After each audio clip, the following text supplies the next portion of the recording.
Poland has said it supports aspects of David Cameron's EU renegotiation package but plans to limit benefits for EU migrants need further discussion.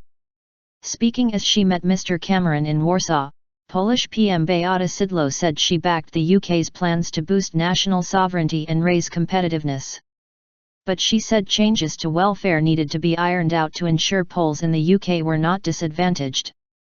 Mr. Cameron is trying to garner support for an EU-wide deal in 2 weeks' time.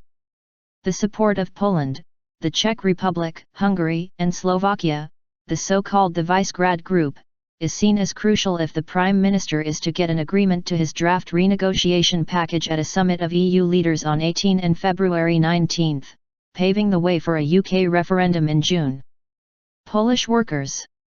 Proposals to curb EU migrants' benefits are the main sticking point, with Poland and other countries warning that it breaks freedom of movement rules and discriminates against their citizens.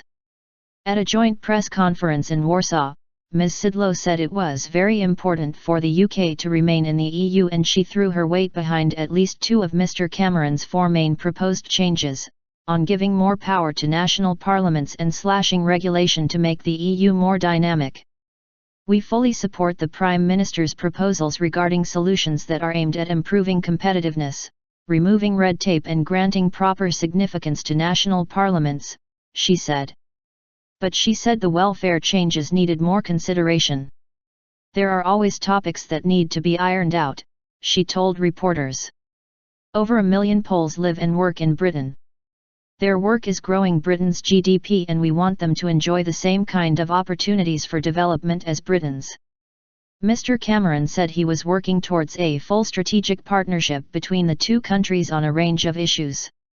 He said the 2 countries had shared interest in making sure that Europe is a Europe that respects and understands the importance of nation-states and the role that they play. Resistance? The draft proposals were published by European Council President Donald Tusk on Tuesday after months of negotiations between UK and EU officials, and pave the way for Britain's EU referendum to take place as early as June. An EU source close to the negotiations told the BBC the proposals had met initial resistance from many countries, and Mr. Cameron faced 2 weeks of difficult negotiations before the summit in Brussels. Among the potential sticking points, the source said, were Mr. Cameron's proposals on changing the EU rules to make it easier for member states to band together to block EU laws, and plans to protect non-Eurozone countries.